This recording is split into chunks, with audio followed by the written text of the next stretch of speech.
दोस्तों, बुजुर्गों, नौजवान साथियों, अस्सलाम वालेकुम। साथियों, आज एक पैगाम हैदराबाद से लेकर के आज यहाँ इस वन गुजरों, अपने भाइयों, अपने बुजुर्गों के बीच में बैरिस्टर असदुद्दीन ओवैसी साहब का पैगाम लेके आप लोगों के बीच में हम लोग पहुँचे हैं। वो बैरिस्टर असदुद्दीन ओवैसी साहब का पैगाम कि एक प्रत्याशी के रूप में हमारे भाई वसीम को जिला पंचायत का टिकट देने का काम किया। अब से पहले अभी एक भाई हमारा बता रहा था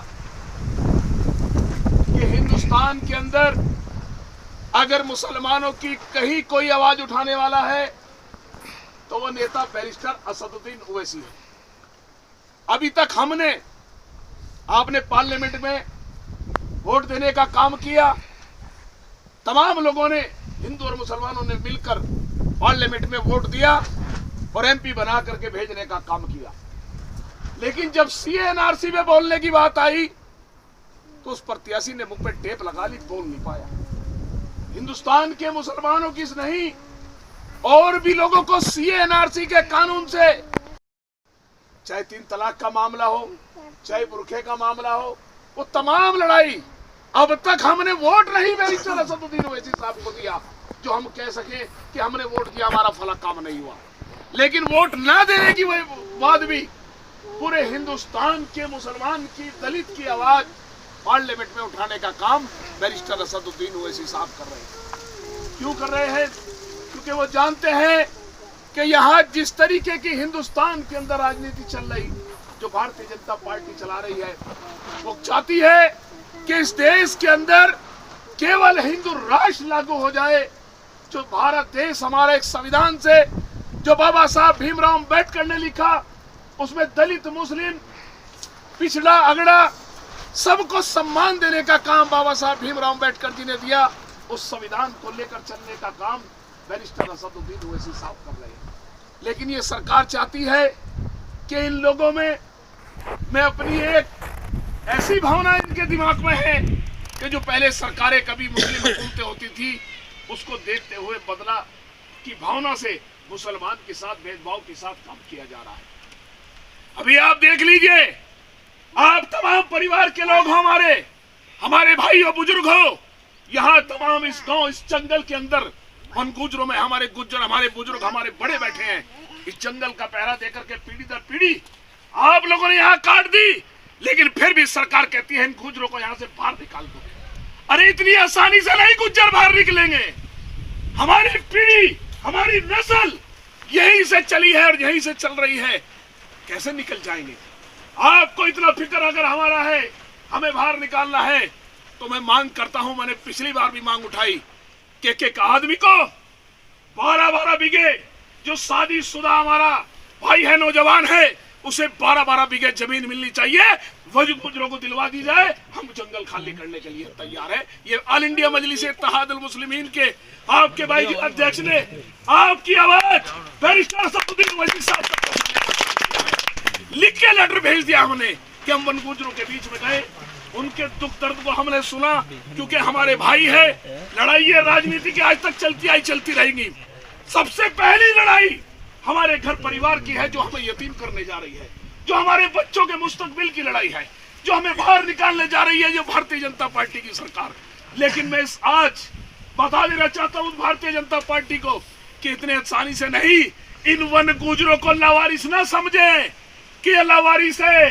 इनके ऊपर भी इनका नेता, जो पार्लियामेंट के अंदर नबी करीम सल्लल्लाहु अलैहि वसल्लम के जूते के निशान को रख करके हर कौम की, हर भाई की लड़ाई लड़ने के लिए तैयार बैठा है, घबराने की जरूरत नहीं है। इतनी सी आंच आएगी पार्लियामेंट के अंदर, वन गुजरों की आवाज सड़क से लेकर संसद तक लड़ने का काम बैरिस्टर। क्या समझते हैं कि मुसलमान है कोई नहीं बोलेगा? अरे मैं बताना चाहता हूं ऐसा नहीं है। अफसर पे हमारे पढ़ा लिखा बैरिस्टर है, बैठा है, जो बोलेगा हमारी हक और अधिकारों की लड़ाई लड़ेगा, हमारे उस बच्चे के मुस्तकबिल की लड़ाई लड़ेगा। तो इसलिए मेरे दोस्तों और साथियों, आज आपके बीच में आने का सिर्फ मकसद इतना है कि इस चुनाव से ना तो कोई सरकार बन रही है, ना कोई सरकार गिन रही है, लेकिन इस चुनाव से एक फायदा जरूर हो जाएगा। इसमें आपको अपनी ताकत दिखानी है, अपनी एकता दिखानी है।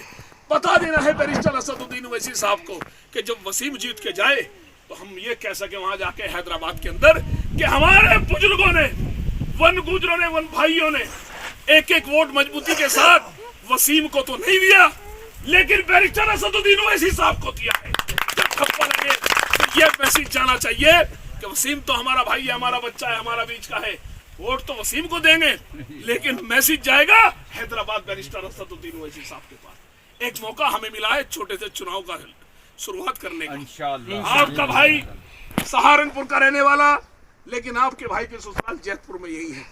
मैंने डेरा डाल के यहीं पड़ गया और ये तय कर लिया कि हर मुसलमान की आवाज, दलित की आवाज मजबूती के साथ कहीं से कहीं तक लड़नी पड़ी, मैं लड़ने का काम करूंगा। आधी रात आवाज मारोगे, जिस लाए के आपके बीच में खड़ा हो जाऊंगा। और ये भी तय किया है, सुबह को जब फजर की नमाज के बाद घर से निकलते हैं, एक चीज जरूर तय करके निकलते हैं कि मेरे खुदा, अगर हमारी मौत आए तो हमारे नबी करीम सल्लल्लाहु अलैहि वसल्लम की सुन्नत की सेवा करते करते मेरी मौत आए तब मुझे फख्र महसूस होगा। ये तय करके निकलता हूं मेरे साथियों। तो इसलिए इससे पहले भी आपने नाम सुना, जब जब मुसलमान पे अत्याचार हुआ, उत्तर प्रदेश के अंदर आपके इस भाई ने अली सेना बना के शिवसेना, बजरंग दल, विश्व हिंदू परिषद को मुंहतोड़ जवाब देने का काम अगर किसी ने किया तो आपके इस भाई ने किया। अल्लाह ने हौसला बहुत बड़ा दे रखा, सिर्फ वजह है आप बुजुर्गों की दुआ मेरे साथ है। आप जैसे बुजुर्ग है उनका सिर पे हाथ है मेरे। इंशाअल्लाह घबराता नहीं, सिर्फ एक चीज से घबराता हूँ, अपने खुदा नीली छतरी वाले से डरता हूँ। नहीं तो जहां तुम बढ़ाओगे तुम्हारी साथ अड़ने के लिए तैयार हूँ, जेल जाने के लिए तैयार हूँ, हर चीज में लड़ाई लड़ने के लिए तैयार हूँ। कभी आजमा के देख लेना। मेरे साथियों, आज अपने परिवार में बैठकर अपने लोगों से बात करके बहुत खुशी हुई। इससे पहले तो गांव टू गांव हम जा रहे, मीटिंगें कर रहे, मिल रहे, लेकिन आज जो मजा आपके बीच में खाना खाया, बैठने का आया, इतना मजा मैं समझता हूँ बड़े बड़े लोगों के बीच में आपका भाई, आपका बच्चा बैठता है, एक से एक दस्तरखान पे खाना खाया, लेकिन इतना मजा नहीं आया जितना मजा हमारे नबी करीम सल्लल्लाहु अलैहि वसल्लम के दस्तरखान के सुन्नत तरीके से यहाँ पर आया है। इतना मजा कहीं नहीं आया जितना मजा यहाँ बैठ के आया है।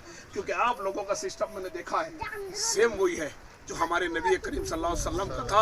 जंगलों में रहते थे, कच्चे मकान थे और ईमान पे मजबूत थे चट्टान की तरह। वो चीज आप लोगों के अंदर है। नमाज की, दीन की बहुत ज्यादा आपके अंदर जो एक अल्लाह ने सलाहियत दे रखी है वो हमें देखने को मिल रही है। हर मुसलमान भाई के चेहरे पे नूर है। तो साथियों, मैं आपसे इसलिए इल्तिजा कर रहा हूँ कि एक मौका हमें दिया है, हम सबको मिलकर वसीम भाई को मजबूत करना है, वसीम के साथ साथ अपने आप को मजबूत करना है। अब आ जाओ दूसरी बात, थोड़ा सा एक चीज समझा दूं। आपके बीच में समाजवादी के लोग भी आएंगे, कांग्रेस के लोग भी आएंगे। हमें उनसे पूछना है कि हमने हर बार जब भी कहा सपा बसपा हर पार्टी को वोट दिया, बोलो आपने दिया नहीं दिया, किसी पार्टी को छोड़ा आपने वोट देने को लिए। आपने कांग्रेस का विधायक यहाँ से बना करके भेजा, आपने समाजवादी का विधायक बना करके भेजा, आपने हर तरीके से वोट दिए, टूट के वोट दिए, एक एक वोट आपने देने का काम किया।